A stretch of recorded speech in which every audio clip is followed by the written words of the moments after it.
Welcome to CharityVillage Connects. I'm Mary Barrell.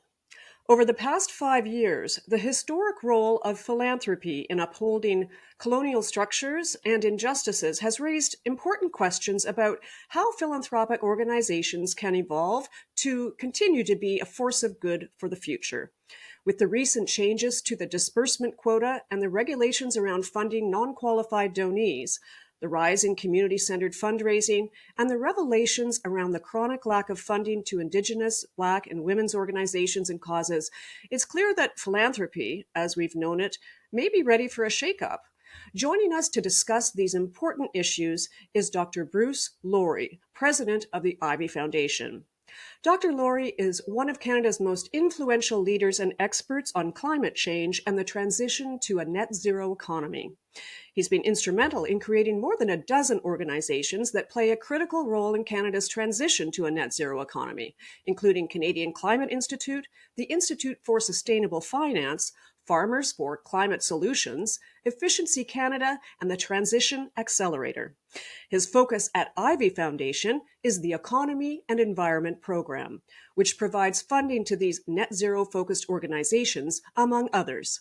He also liaises with government, industry, ENGOs, and the business community to ensure Canada achieves net zero by 2050 while remaining economically competitive. Welcome to the podcast, Dr. Lourie. Great. Thanks very much, Mary. You can call me Bruce as well. Oh, okay, fine. Right. Thank you, Bruce. Perhaps you could start by telling us a bit about the history of the Ivy Foundation, how it came about, and its purpose. Sure. I wasn't around when it came about. We're one of the older foundations in Canada. It was founded over 75 years ago now by, of course, the Ivy family based out of London, Ontario.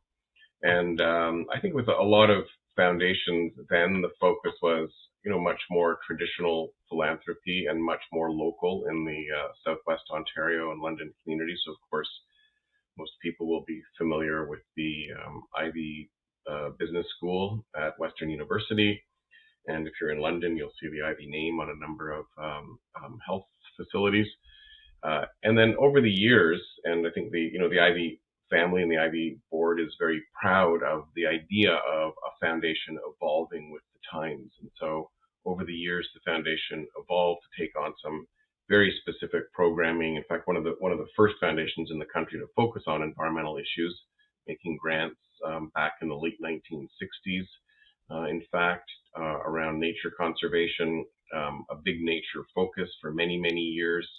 And that really led to, I think, our interest in looking at energy transition as kind of the next big environmental challenge that the country is facing.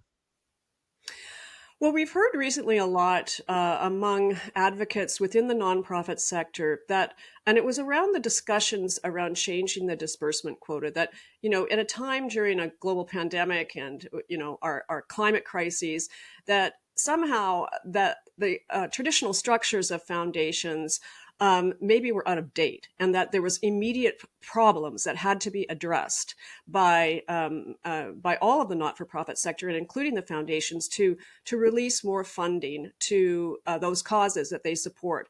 I wonder if you could talk about what your experience was in seeing those kinds of advocacy and the change of the evolution of thought around how foundations are structured. Yeah, certainly. It's interesting, of course, that Canada's disbursement quota was 4.5% for as long as I was around in philanthropy back several decades ago. And then for some, I guess, somewhat unknown reason, the Chrétien government moved it to 3.5%. So that was removing 20% of philanthropic funding for community groups and charities, overnight with the one dash of a pen. And that's, that for me, that was really problematic. I never understood why we went from 4.5% to 3.5%. And most of the rest of the world is at 5%. So Canada, for some reason, for many years, because of that decision, was giving much less money to charity than we should have been. And there was behind that, my sense was there was a motivation from some very large foundations that they really just wanted to hold on to their money, and were for some reason fearful that they wouldn't be able to continue to disperse at higher than 3.5% because of market returns. And if you're a foundation with even, I think, a modest capability of managing your finances, you should be able to make an annual return of well over 5%, on average over, say, a 20-year period. So most of those, I think most of those arguments are not accurate. And so when we made the jump back up to 5%, a little bit more than where we were, 4.5%, I think that was clearly the right thing to do. I think the role, of course, for philanthropy is to get money out the door into the hands of people that need it. So arguably it could have been 6% maybe, but I think just meeting global norms, 5%, and if you look at averaging of markets is probably a pretty good number to land on. Of course, if you're a foundation that is working on very urgent issues, or if you're a foundation, as more and more we're seeing today, recognize that it's becoming a sort of a tough argument to imagine that it makes sense for a very wealthy family to be controlling what is now very, very large amounts of money. We're seeing more and more billion-dollar foundations in Canada, and of course in the U.S., foundations in the tens of billions of dollars. And so what I think a lot of people don't realize is that half of that money is essentially money that would have gone into public funding through governments, through taxation. And so, really, what we're doing is half of that money is now being decided. The direction of that money is being decided by wealthy families, and I think that's really what we need to start to question is, who is making the decisions and what are they supporting, and would that be something that the society at large would want to be supporting? Because of course, boards of family foundations aren't elected or necessarily representative of society. You put the issue so well. I mean, I guess the public at large may not understand just how, over the years, how these foundations did it on a tax-free basis in that sense. That, as you've said, that would have otherwise gone into the public purse. I wonder if you could just elaborate on that. Yeah. So, I mean, basically, and I think too, what we've seen over the last, say, when was it? In the late 1970s, I think taxation peaked globally. And so we actually had a structure where much more money was going into the tax system. And so arguably, more money was going to, public education and healthcare and, all the things that people, environmental protection, the things that people, really think are important. And so what we've seen is, and it's no coincidence, we've seen massive private wealth generation over the past 30 or 40 years while taxation has been declining. And so essentially that money, rather than going into, public good through government programming, has been retained by wealthy individuals.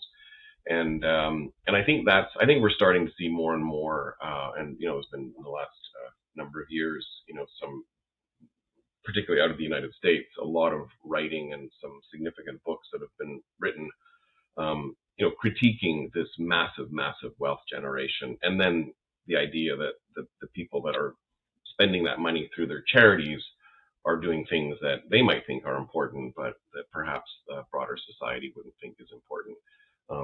Giving billions of dollars to private universities that have very exclusive registration or admission requirements, for example, where very few people would have an opportunity to go to those universities.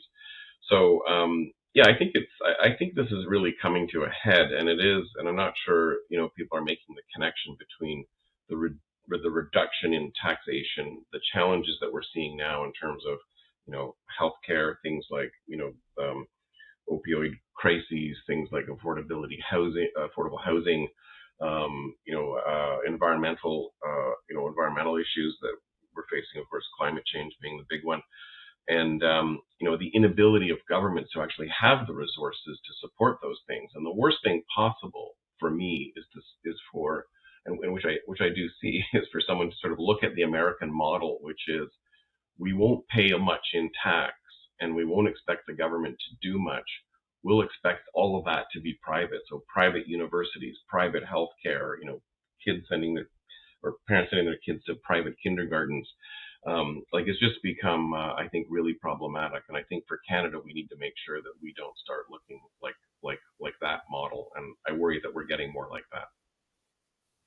And I guess the other part of the arguments that I've heard recently was, in the face of really immediate crises that the world is facing, that Canada is facing, that our society is facing, from the pandemic to, the climate crisis and global warming, to the opioid crisis that you mentioned, the, Indigenous issues, that we can't afford to wait for distribution. And I wonder if you could just touch on that. Yeah, and that's sort of the crux of I think one conversation about whether foundation assets should be in perpetuity, or whether they should be spent down on a more rapid timeline. And so if you imagine that in some cases, and I think this argument has been made, that wealth generation has helped contribute to some of the problems that we're seeing today. And so if the generation of that wealth is causing these problems, maybe it's someone in the pharmaceutical industry or Silicon Valley creating apps that create, temporary employment situations for people, then maybe that wealth should be used to solve those problems today, rather than amass a huge amount of capital and then dribble it out in little bits over the next century. So I think it's becoming increasingly difficult frankly, I think my view would be it would be great to have a combination of those things. I think philanthropy, although we've made the decision at the IB Foundation to wind up our operations and spend down our endowment, we don't necessarily believe that that's something everyone should do or needs to do. It's very much a decision that we came to over many years of consideration. But I think reflecting on it, it would probably be more helpful for society if a larger number of foundations decided to spend down while other foundations decided to operate in perpetuity, because it does give you a different sense of how you work when you think about an immediate problem versus trying to think about the long term. And one of the problems we do have in society is there aren't very many organizations that think about the long term. Businesses are thinking quarterly, governments are thinking about the next election.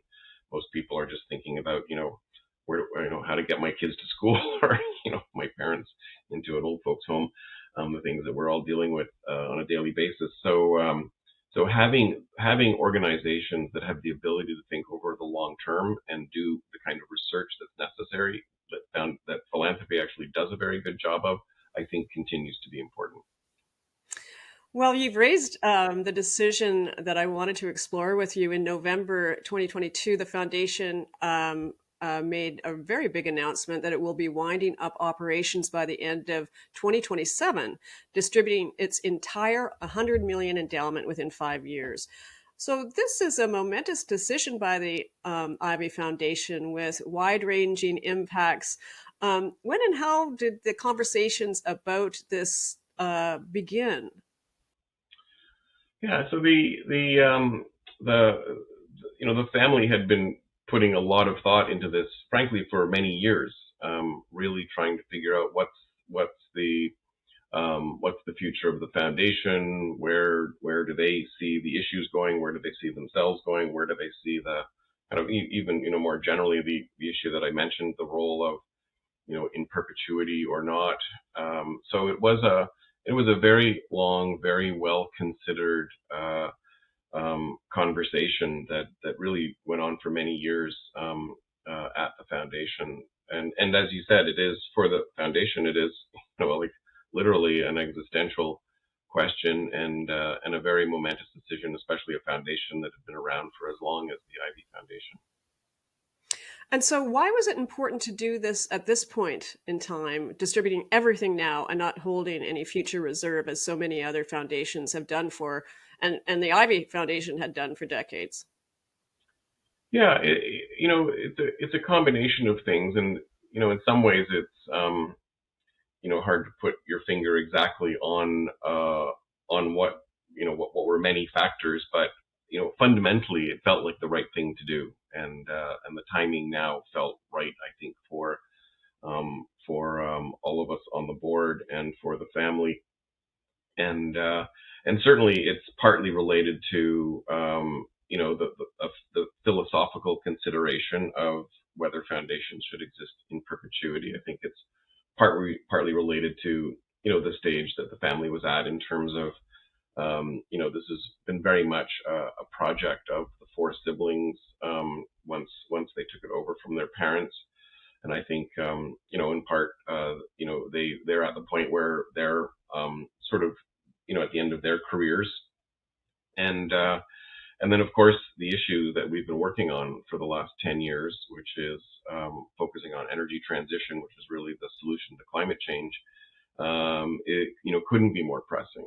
And so we wouldn't have known, obviously, at the end of November 2022 that we were about to face the hottest summer and most devastating summer from a climate change perspective that the world has ever seen. So, I think if anything, we think we have made the right decision.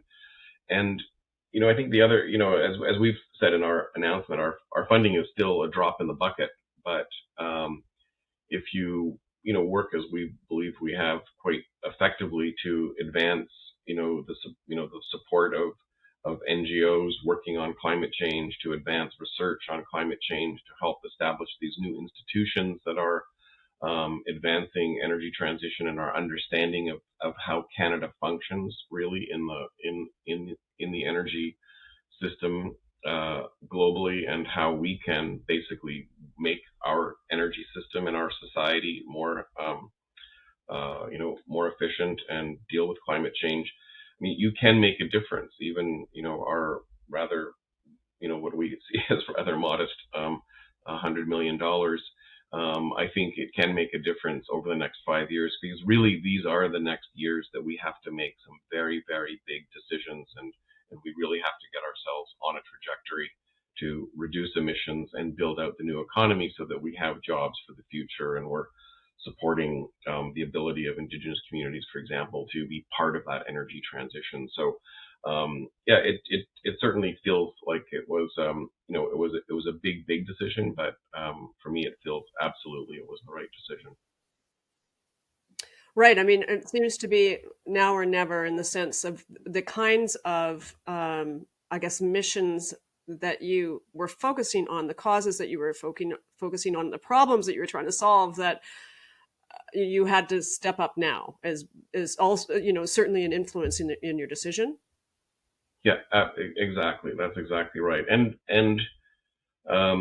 we were seeing the from a positive perspective, we were starting to see change happening on the ground. So for the first time ever, we had a federal government in power that was implementing real policies to address climate change, really focusing on the energy transition, and starting to see, just in terms of what's happening on the ground. And we're, on some level, we get very, very technical and solutions oriented, but things like, we have to replace fossil fuels essentially across almost every use in the country over the next couple of decades. So the advance in electric vehicles, the advance in heat pumps, working with the building sector, working with vehicle manufacturers, working, as I said, with Indigenous communities that are participating in their own decarbonization projects, as well as supporting renewable energy, transmission lines, all of the stuff, like the stuff we need to build to solve the problem, which, to be honest, isn't there aren't a lot of colleagues in philanthropy working on the solutions to the problem in the same way. We've got certainly a half dozen or so close colleagues that we work with, but we'd love to see more join us. And so, almost 1 year in, how's the distribution going? So, I'm sure it is a sort of a revolutionary move for the foundation. What kind of new planning and processes did you have to put in place to start ramping up the grant making? Yeah, it's good. I mean, one decision we made was that we were going to do it and not hire any more people. So we've got a very efficient and lean staff complement, super great people, and as I mentioned, we established relationships with a number of organizations that we just had tremendous confidence in their ability to work on these issues and to absorb more resources. So in a sense, really, what we're doing is doubling down with the organizations that we've been supporting historically, and then of course, there's some additional things in the mix in the periphery, but we really see that there are kind of a dozen or so organizations in Canada that really have their fingers in the solution space. We call it the ones that are actually working on the ground with government, with communities, with businesses, solving climate change, not just telling us how bad climate change is. And so in terms of processes and mechanisms, nothing really has changed much. It's just the numbers are bigger. The checks are bigger, yeah. Can you share a little bit about how you're building equity into the distribution of funds? You've mentioned earlier that you're working with Indigenous groups and communities as well. Yeah. I mean, we're one of the organizations we work with, Indigenous organization. Like, I'm gonna get it quite right. Use the line that like all future energy projects run across Indigenous land, and it's a really important thing to understand. If you look at where we're going, whether it's helping Indigenous communities with improving housing, or understanding that if you're going to build a large energy project somewhere, you're going to absolutely require Indigenous participation, and not just this is of course far beyond consultation. This is direct equity participation and participation from the outset with projects that are going to need to be developed. And I'm not, my one worry in climate change and energy transition is I'm not sure the public yet understands how much we need to change and how much we need to build. We need to build. It's not a question of, oh, should we put in a few solar panels here or a few wind turbines here or maybe a small nuclear plant over there. We actually need all of it everywhere as much as possible fast. And that's not something that our country is very good at doing. We don't build projects quickly. We don't get it's a challenge all around the world, but it's a really big challenge in Canada. So working across provincial boundaries, working across huge landscapes in northern Canada, building all of the projects and infrastructure that we need to solve climate change. And for all of that, we need communities that are directly affected by these projects to be part of the project design and development. And Indigenous communities are critical to that.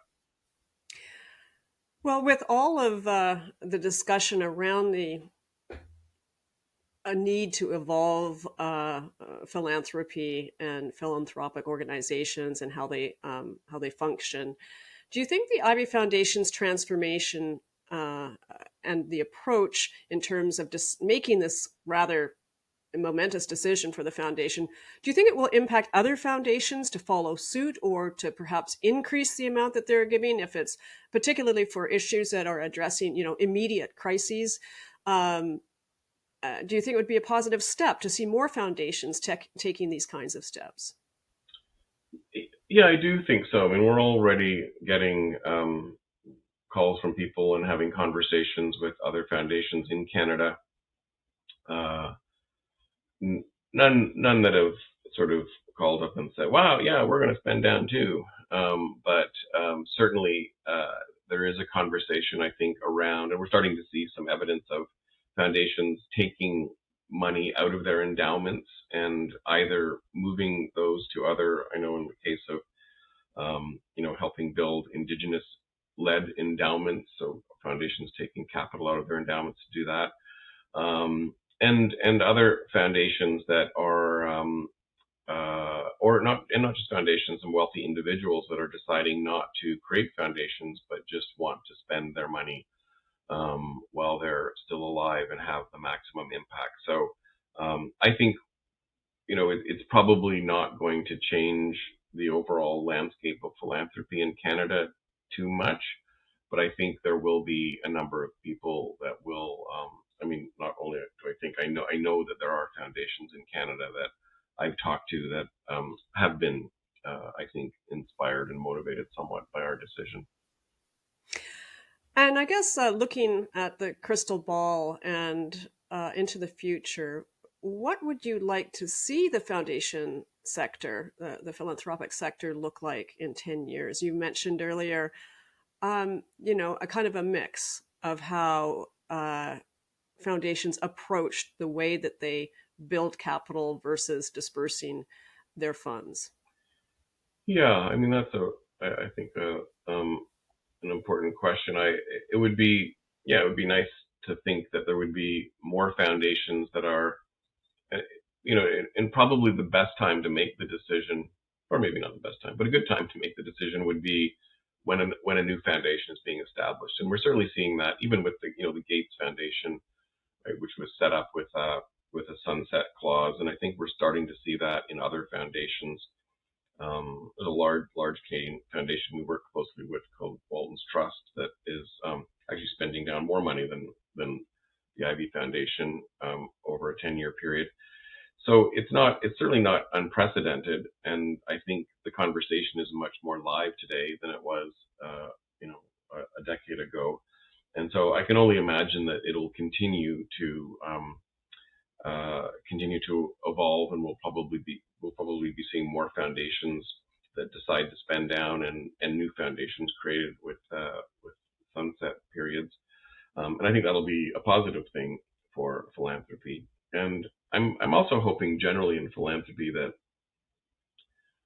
I find that there's a lot of philanthropy is focused on more on kind of the problem side of the equation and less so on the solution side, like the systemic solution side of the equation, which is where you need those foundations to exist over longer periods of time. But some of the issues that we're facing, again, whether it's big environmental issues or big healthcare issues, are chronic systemic issues that we haven't really had, frankly, haven't done a great job of as society in solving.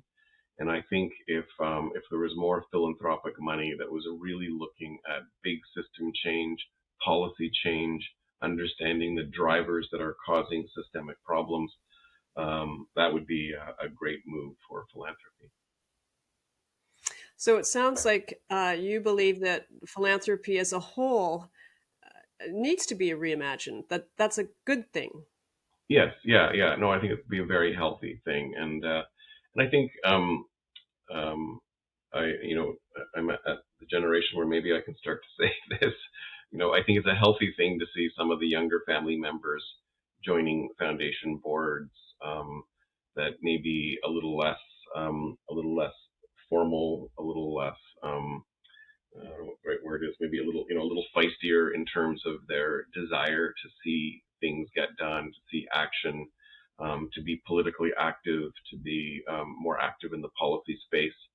And of course, with some of the recent changes, in the last couple of years in charitable spending, there's no reason why foundations can't get more active in policy research, policy development, and policy advocacy. And Canadian philanthropy has been quite timid in that respect. And I think we really need to see more action-oriented philanthropy in Canada. Well, Bruce, your insight and perspective on the philanthropic community, your experience at the Ivy Foundation, and the nuances in the key issues impacting philanthropy in Canada are all greatly appreciated and very important for our audience to understand. Thank you for joining us at Charity Village Connects. Great. My pleasure, Mary. Thank you.